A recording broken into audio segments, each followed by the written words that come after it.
Começa agora mais um programa Família e Sociedade, um programa produzido pela Chancelaria da Universidade Presbiteriana Mackenzie, sempre abordando aí um tema ligado à vida familiar, relevante, coisas que estão sendo debatidas, questionamentos que os membros da família, marido, mulher, pai, mãe, filhos, estão aí enfrentando. É uma ferramenta para você. Você vai estar aqui comigo e também com a minha esposa. Tudo bem? Seja bem-vindo a mais um programa. Hoje nós trazemos mais uma vez o professor e pastor Jorge Noda. Tudo bem, pastor? Tudo bem. O pastor Jorge Noda, ele tem, além de ser pastor e formado em teologia, também tem a sua formação na área de pedagogia empresarial. Estou cursando o curso de pedagogia empresarial. Pedagogia empresarial. Sim. E tem auxiliado aí muita gente com workshops. Daqui a pouquinho ele vai falar sobre o site dele aí para você.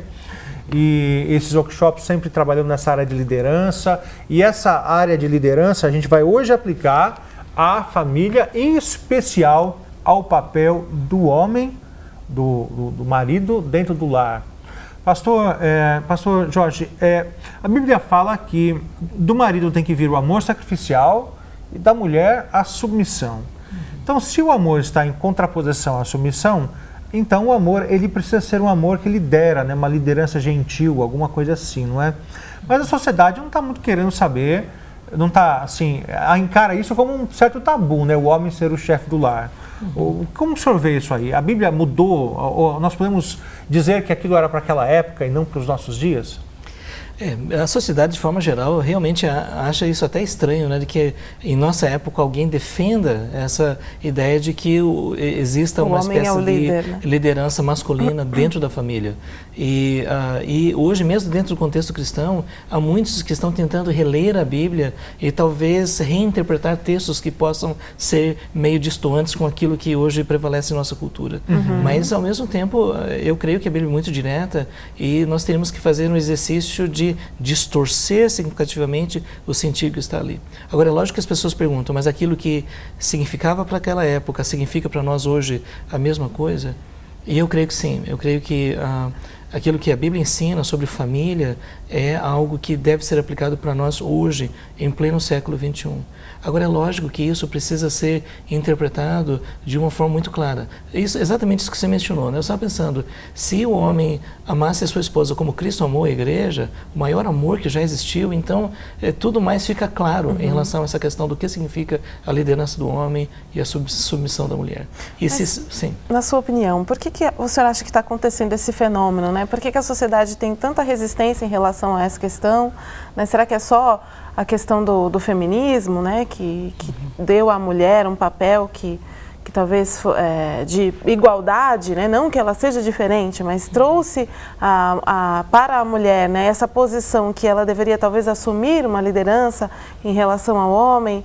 Então, o que o senhor acha que mudou? Por que a gente tem tanta dificuldade hoje em dia de trabalhar essa questão e as pessoas resistem tanto a isso? Realmente aconteceram mudanças sociais muito fortes, especialmente nesses últimos anos, né? Até relativamente pouco tempo atrás a mulher ficava em casa e o homem trabalhava. E hoje a mulher está estudando, a mulher está trabalhando. Aliás, as mulheres, aqui mesmo no Mackenzie, né, as mulheres são a maioria entre os alunos. E essa é uma tendência em todos os lugares. Então, você pode imaginar o que significa pedir para a mulher que tem um conhecimento, que tem formação, que tem vida profissional, que tem dinheiro, e dizer, olha, é o seguinte, quem manda aqui sou eu. Mas realmente não é nessa perspectiva que a gente vê na Bíblia, né? Eu vejo muito mais assim, quando Deus nos criou homem, homem, mulher, mulher, e por exemplo, em relação aos homens, nos criou de uma forma que realmente seria exercer essa liderança. Nós somos talhados para fazer isso. E para a mulher de apoiar e ajudar nessa liderança. O senhor acha que a sociedade tem colhido maus frutos por ter perdido esse paradigma? Só um exemplo em relação a isso. Muitas pessoas têm observado hoje que a ausência do pai dentro de casa é a causa de muitos problemas de comportamentos na vida de crianças, de adolescentes, de jovens. E isso pode ser muito bem documentado. Além disso, por exemplo, quando o homem diz, resolva aí, diz para a esposa, resolva aí e tudo mais, chega um ponto que as próprias crianças dizem, mas e papai? Papai, por que ele não diz? Por que ele não faz? Se omite, talvez. E isso acaba afetando significativamente a própria visão de masculinidade, não é? E eu creio que é importante ficar claro, né, que Deus fez o homem e mulher. Eu não sei se, Suene, você podia concordar comigo em relação a isso, que as mulheres, elas têm essa habilidade... Vamos entrevistá-la sobre isso. Essa sensibilidade em relação a, por exemplo, a sentimentos e ver o ambiente de uma forma mais perceptiva do que o homem. Com certeza. Acho que a mulher tem essa noção, se apega a detalhes, né? Está mais atenta aos detalhes, talvez a questão emocional, por exemplo, dos filhos. Ela tem mais facilidade para enxergar, talvez, com mais profundidade certas questões. E eu vejo assim que, né, Fernando, nós homens, nós temos a tendência de ver de uma forma mais objetiva e direta, não é? E às vezes a gente tem uma certa dificuldade de fazer essas leituras mais subjetivas, né? De ler nas entrelinhas, isso. Né? E eu acho isso interessante porque na tomada de uma decisão, às vezes nós precisamos de bastante objetividade, isso é. E às vezes quando o emocional está muito ali dentro, pode comprometer as decisões. Então, isso eu estou teorizando, né? Talvez, não sei se alguém poderia contra-argumentar em relação a isso, mas eu vejo assim, quando o homem tem a responsabilidade de deliberar, mas ao mesmo tempo ele está bem assistido, com a sensibilidade, a percepção, é complementar, se né? complementa e é muito bom. Né? Então, deixa eu ver se eu entendi. Diferente não quer dizer desigual. De forma alguma, é complementar. Né? Ou então, superior, né? Sendo superior. Eu tenho visto que talvez os maiores problemas da família hoje é a competição. Né? Então, por exemplo, quando mulheres se sobressaem profissionalmente, acabam usando isso como uma espécie de ferramenta para dizer que... Manipulação. E as crianças estão observando isso. Com certeza. Mas, por exemplo, né, a gente viu que parece que a grande maioria de estudantes, não sei se talvez aqui na nossa realidade seja de mulheres. Né? Isso em toda parte. Onde estão os meninos? Nos cursos de especialização, pós-graduação, mestrado, doutorado, a quantidade de mulheres se torna ainda mais discrepante do que homens conforme você vai avançando aí no grau de estudo. O senhor defende, talvez, que eles devam ser criados de maneira diferente ou devam ser conscientizados de papéis diferentes que vão desempenhar? E realmente é exatamente essa questão. Eu creio que os meninos, eles precisam desse referencial. E o que eu tenho observado é que tem alguns que vão adiando as tomadas de decisões e acabam perdendo o compasso em relação às mulheres. Não é? E muitos estão tendo uma formação básica e tendo dificuldade de ser assimilados no mercado de trabalho. Adolescentes de 25 anos, né? Nossa. E que inclusive fica debaixo da influência, por exemplo, da mãe durante muito tempo e não consegue se desvincular disso daí. E não tem segurança de enfrentar os desafios da sociedade. Por outro lado, as mulheres bem novas já estão lá encarando a coisa. É verdade. Né? Existem algumas distorções desse fato do homem ser líder ou a mulher ser líder. E sobre esse assunto, sobre esses problemas, a gente vai ver no nosso próximo bloco. Então não saia daí. Voltamos com esse polêmico assunto sobre liderança masculina no nosso programa Família e Sociedade. Voltamos já.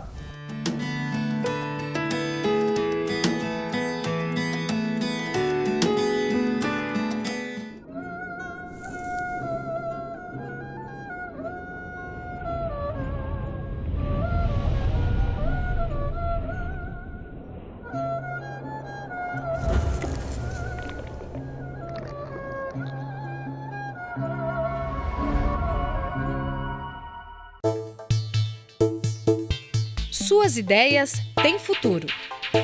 Empreender, parcerias, inovação, ideias, recursos financeiros, plano de negócios. Se você tem uma ideia de negócios ou se já possui uma empresa, a incubadora de empresas Mackenzie poderá ajudar no seu desenvolvimento. Não perca esta oportunidade. Venha nos conhecer.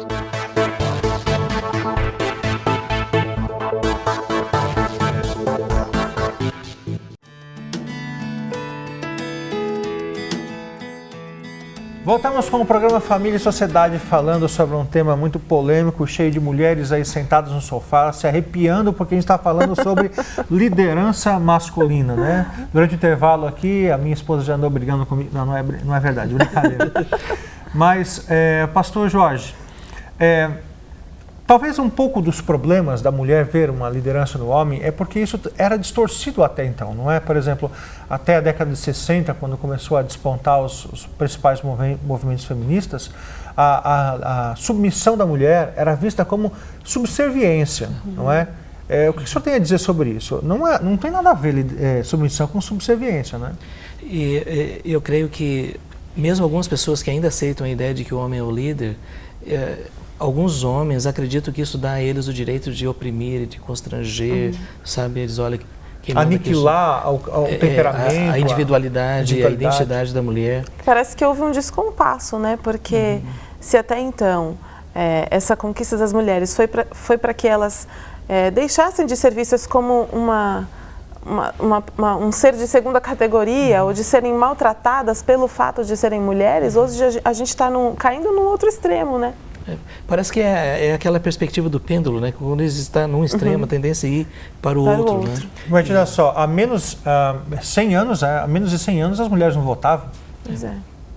E só um detalhe em relação a isso, que sempre existiram comunidades matriarcais, né? E em algumas sociedades se viu assim a mulher como líder. Só uma observação em relação a isso, mas a ideia de que o homem ama sua esposa como Cristo amou a igreja, no meu entendimento, é tudo. Isso é, porque a partir desse momento ele assume a responsabilidade. Exatamente. Eu costumo dizer que até mesmo não decidir é uma decisão.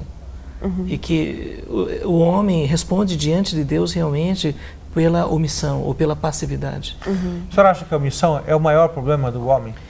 Eu fico imaginando assim, o que leva, talvez aquela ideia, olha, a minha responsabilidade é a seguinte, eu vou trazer sustento para dentro de casa.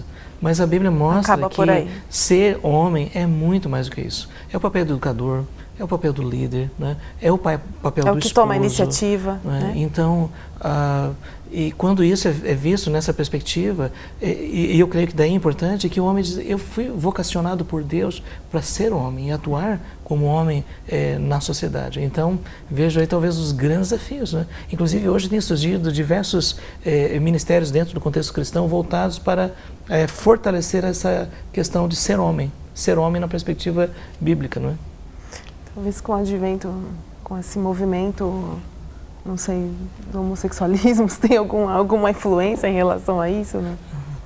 Algumas pessoas até dizem que o homem precisa resgatar o seu aspecto feminino.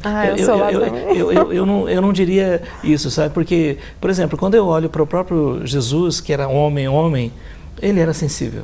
Uma das coisas que me chama a atenção, por exemplo, a conversa que Jesus teve com a mulher samaritana, lá no Evangelho de João, capítulo 4, extrema sensibilidade de Jesus. Ou então quando fala assim, vendo Jesus as multidões, se compadeceu delas, porque eram como ovelhas sem pastor. E até mesmo o fato de Jesus olhe para os pardais, olhe para as flores, né? Isso não faz dele menos homem por causa disso. Então, eu creio que ser homem significa também ter sensibilidade. Né? E eu até costumo brincar em relação a isso, sabe, Soena, que às vezes para nós é meio confuso, né? Quando as mulheres dizem não, elas querem dizer sim. Quando elas dizem sim, quer dizer não. Às vezes sim significa sim, não significa não. E aí é um tremendo desafio de poder decodificar essas mensagens, né? E a partir daí criar relacionamentos significativos. Então, eu creio que ser homem também significa ser sensível, né? Mas isso nós não precisamos ser mulher para ter sensibilidade, porque isso faz parte daquilo que Deus projetou para nós como homens. O senhor falou que talvez então o maior exemplo de marido a gente encontre na masculinidade de Cristo. Não é isso? Apesar dele não ser casado, mas o que nós encontramos? Quando ele precisava ser firme, ele era muito firme. Quando ele precisava ser sensível também, ele era sensível. Isso, exatamente. Né? O que o senhor pode dizer mais dessas características? Né? Tem muitos maridos aqui que estão ouvindo a gente, assistindo a gente, não é? E eles, enfim, né, talvez tenham se pego nessa mesma situação, né? Tenham sido omissos no meu lar e eu preciso de um modelo para seguir. E o senhor está apontando, o modelo melhor é Jesus. Quais características, como que ele pode fazer para começar a descobrir esse modelo? Quais os pontos-chave desse caráter de Cristo como homem que a gente pode imitar? Um deles que eu acho que é o mais importante é o sentimento de missão, de vocação. Isso é, Deus me chamou para ser isso. Deus me chamou para fazer isso. Eu fui criado, fui concebido para cumprir essa tarefa. E quando eu vejo nessa perspectiva, não é uma questão de opção, é uma questão de responsabilidade diante do chamado de Deus. Então, Jesus tinha essa plena consciência do que ele veio fazer aqui. E isso definiu tudo mais. Alguém já disse uma vez que quando nós compreendemos a nossa missão, tudo mais gira em torno dessa realidade. E eu fico vendo que às vezes nós como homens tendemos a simplesmente viver apagando incêndios, ao invés de ter uma visão maior. Em vez de ser proativo, está sendo reativo, né? Fica que nem goleiro tentando defender a bola que vai. Então não é questão de conseguir matar o leão da segunda, matar o leão da terça, não é isso. É de ver a vida de uma forma mais ampla e dizer, eu quero deixar um legado. Eu quero ter feito diferença na vida da minha esposa, dos meus filhos. O senhor acha que, não sei, talvez pelo fato da mulher muitas vezes assumir certas responsabilidades, porque o esposo não assume, ele acaba até se acomodando também nessa situação? Eu tenho conversado com as mulheres sobre isso e eu notei que mesmo aquelas que têm uma personalidade mais voltada para a liderança, elas gostariam que o marido assumisse mais responsabilidades. Elas são frustradas na liderança, e quando isso não acontece, bom, alguém tem que fazer alguma coisa. Exatamente. Mas eu já vi também mulheres sábias que começam a fazer uma espécie de coaching de liderança com o marido. Isso olha, é o seguinte, nós temos que tomar decisão, né? Como é que você vê isso daí? Decida. Você entende? E decida. Você. Então aí está em jogo não só o papel do homem, mas sim o da mulher. Como ela administrar, talvez, um homem que está tendo dificuldade. Eu já vi mulheres, por exemplo, que ganham muito mais do que o marido, mas mesmo assim disseram, nós amamos a Deus, tememos a Deus, nós cremos na Bíblia. E por isso eu quero que a nossa família seja construída sobre os princípios bíblicos. E me chamou a atenção, essa mulher que tinha um patamar de liderança e tudo mais, ela disse, pois eu quero que você seja o meu líder. Você entende? E ela então dava a oportunidade para as escolhas. E é uma espécie de exercício, não é? É um exercício, porque com o tempo, então, ok. Não é uma tarefa simples, né? Algo que exige... processo, não é? Que exige então quer dizer que a mulher tem bastante a contribuir para tornar o seu marido líder, não é?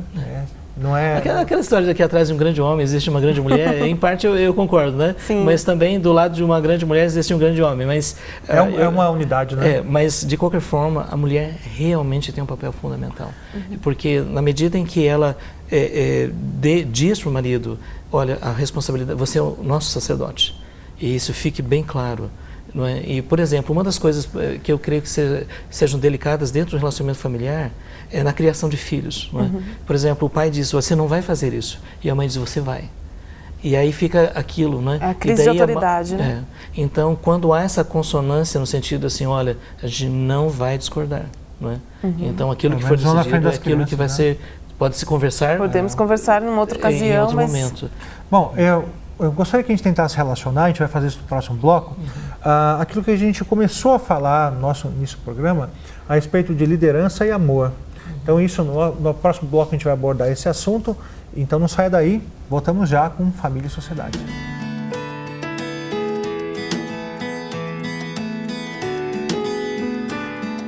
O Sinal da TV Digital já está no ar aqui na casa da família Souza. E o melhor é que eles não precisam pagar assinatura para ver. Só que ainda não viram. Como tá a imagem da TV? Ih, cheia de chuvisco. Fantasma. Vocês topam fazer um teste para ver a imagem digital?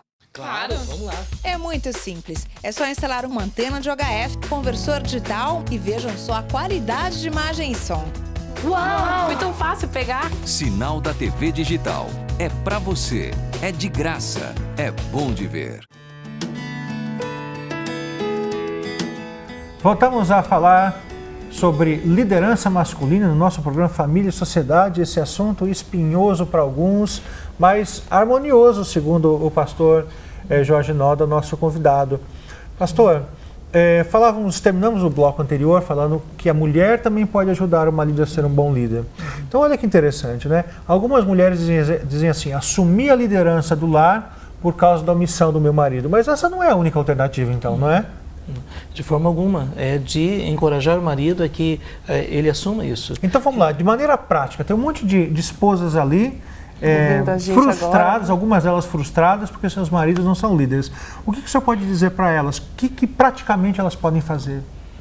Talvez uma das coisas bem práticas é começar a conversar mais. Conversar mais e fazer boas perguntas para o marido para que ele possa ter uma compreensão em relação a isso. E aí entra... Então, quer dizer, não é acusação, é pergunta. Não, de forma alguma, sabe? Talvez falte um pouco dessa sensibilidade, né? Dessa sabedoria de saber lidar com a situação, né? Poxa, meu esposo não assume a a responsabilidade que tem, então eu é que tenho que tomar todas as decisões, e isso me frustra, isso me chateia, e eu tenho vontade de causar uma revolução e não, né, me colocar Isso não é mãe direta para mim, não, né? Não, amor, não é mãe direta para você. E é por isso que, como a gente tem visto, o papel da mulher é tão importante, e até mesmo de juntos estudarem, por exemplo, a palavra de Deus e ver os princípios que Deus estabeleceu. Não é algo que chama a atenção, que até mesmo nessa questão de espiritualidade as mulheres se destacam, né, e parece que os homens são mais distantes. Na igreja também, né? Na igreja também. E o modelo de Jesus é de que ser espiritual significa alguém que cultiva comunhão com Deus, alguém que tem o desejo de crescer no conhecimento da palavra de Deus. Que ora muito, porque ele orava muito, apesar de ser o filho de Deus. Né? Ele adorava, não é? E eu creio que é importante resgatar isso. Em outras épocas, os homens de Deus que provocaram grandes mudanças eram homens extremamente, com uma intensa vida espiritual. Aí o pessoal diz assim, mas eu estou muito culpado, eu tenho muitas responsabilidades. E sabe que eu fico Não tem vendo? uma prática devocional, né, diária? Uma vez eu conversei com uma pessoa, olha, eu não tenho tempo para nada. Eu disse, coloque no papel tudo que você faz durante a semana e depois venha conversar comigo. Eu descobri que eu tenho tempo. Então, é muito legal. mais uma questão de analisar a vida e a partir Falta de organização, né? Falta de organização. Sim. Né? Você que trabalha com planejamento estratégico, né? Talvez falta de estratégias para levar a vida. Verdade. Eu vejo assim, quando você começa a trabalhar isso, muitas coisas ficam claras. E a partir daí é possível definir. Por exemplo, algumas pessoas podem dizer, o culto doméstico é uma possibilidade? Talvez não naqueles termos que a gente imagina, mas sempre há janelas, não é, dentro da nossa agenda, e também organizar a agenda dos filhos para que haja esse tipo de convergência. E o pai assumir a responsabilidade da orientação, da meditação, com o apoio da mãe. Agora, a Bíblia fala que a liderança do homem está ligada no amor, né? O amor de Cristo pela igreja, o amor do homem pela mulher, não é? Dando a impressão, ou a notoriedade, assim, de que não existe como haver amor sem haver liderança. A gente faz isso com os filhos, não é? A gente quer atravessar a rua com eles, se eles são pequenos, a gente pega na mão e os lidera para atravessar a rua. A gente faz isso por amor, não é verdade? Exato. E o amor envolve o sacrifício também. E aí o que eu percebo é que muitos homens, e mulheres também, né? Mas a gente está falando da liderança masculina, eles querem se casar para satisfazer as suas necessidades e não se colocar em segundo plano para satisfazer a necessidade de alguém. Não é assim que a coisa tem funcionado? Quando nós nos voltamos para o modelo de Cristo, o que nós vemos? Ele nos amou a esse ponto de se entregar na cruz para morrer em nosso lugar, para pagar pelos nossos pecados. Ninguém tem amor maior do que esse. Então, na prática, o que significa isso? É a negação do nosso ego e nós descobrirmos que a nossa missão é abençoar a esposa, abençoar os filhos, não é? Abençoar as pessoas que estão ao nosso redor. Então, não é a busca da minha felicidade para minha satisfação. E o que eu tenho visto é que quando nós buscamos a felicidade dos outros, nós descobrimos a nossa própria felicidade. É verdade. Não tem nada que nos faça mais feliz do que se entregar pelo outro. E veja sobre essa questão de amar a esposa, é ajudá-la também a descobrir o seu potencial, suas habilidades, sua realização de vida. Conhecê-la com mais profundidade, né? E valorizá-la, né? Com certeza. Porque nesse mesmo texto que fala, né, de como Cristo amou a igreja, mostra o que ele fez pela igreja, né? Ele morreu por ela, mas ele a lavou, ele a purificou, ele a transformou, a aperfeiçoou para apresentá-la a si mesmo, né? Então, é um trabalho aí. Deus trabalha na vida das pessoas, né? Moldando, limpando aquilo que precisa ser limpo, né? Cuidando, tratando disso. Talvez um homem que tenha essa consciência conquiste uma mulher de uma forma muito mais, né? positiva. Eu falo muito sobre coaching. Sabe o que eu faço? Eu faço coaching com a minha esposa. Sem ela perceber, né? Faço perguntas. Se ela estiver assistindo agora, está descobrindo a estratégia. E, ao mesmo tempo, provavelmente, Jorge, você tem que aperfeiçoar, mas vamos continuar conversando. Mas tem sido algo muito bom, sabe?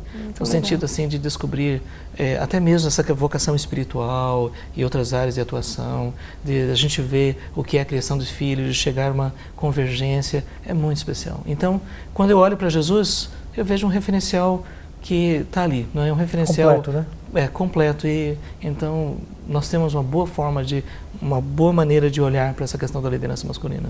Por onde as coisas começam a se consertar, pastor? Por exemplo, talvez alguém que esteja nos assistindo tenha desistido do seu lar. Homem e mulher declarado falência no lar, incompatibilidade, e então o homem não quer ser líder, não aceita a concorrência da mulher por outro lado. Por onde as coisas começam e como o homem pode dar o primeiro passo? Eu gosto muito dessa frase, a começar em mim. Isso é olhar para dentro e ver o que precisa ser mudado, pedir a ajuda de Deus. E eu gosto muito de visualizar o triângulo. Não é? Aqui está o homem, aqui está a mulher, Deus está aqui. Deus. Quanto mais eu me aproximo de Deus e quanto mais a mulher se aproxima de Deus, mais estamos próximos um do outro. Então, é começar por aí, é investir no relacionamento com Deus, é buscar o cultivo da espiritualidade, é fazer essa autoanálise e começar a fazer perguntas também. É descobrir o papel que Deus tem que ocupar na vida individual e também na vida do lar, não é? Exatamente. Agora, o senhor tem também um trabalho com um site, não é? O senhor tem um site. Fala um pouquinho para a gente do seu ministério e como o site se encaixa nisso tudo. Dá o endereço do seu site. O site é www.ileste.org. Então está aparecendo aí na tela, você pode conferir. E a ideia básica é oferecer alternativas de aperfeiçoamento pessoal, aperfeiçoamento profissional e aperfeiçoamento ministerial para aqueles que estão dentro do contexto da igreja. Eu tenho ministrado workshops de treinamento e aperfeiçoamento em diversas áreas, mas especialmente planejamento estratégico pessoal. E eu tenho visto que essa é uma ferramenta que ajuda a gente a ver a vida com maior clareza. E essa é de uma perspectiva cristã. E também coaching pessoal, planejamento ministerial. Familiar, sabe? Também. E famílias fortes, novamente nessa questão das perguntas, de tentar compreender mais não é, o que Deus tem para a família, essa parte de desenvolvimento como pessoa. Então, são áreas que, no geral, não são abordadas dentro do contexto cristão de forma clara e que eu vi como uma necessidade. Então, eu tenho trabalhado essa questão. Tá certo. Muito joia. Pastor Jorge, obrigado pela sua presença. O senhor é uma simpatia. Também gostamos muito do programa. Nos abençoou bastante aí, tenho certeza que o nosso público também. Obrigado, gente, por vocês estarem com a gente até agora. Se vocês quiserem participar do nosso programa, pode também fazê-lo pelo e-mail que você vê aí na sua tela, familiasociedade@mackenzie.br. Você pode mandar perguntas, pode sugerir pauta para os programas. Enfim, o programa é seu, você pode ajudar a fazê-lo melhor. Obrigado pela sua audiência e nós vamos nos ver no nosso próximo programa Família e Sociedade. A gente se vê no próximo. Até lá.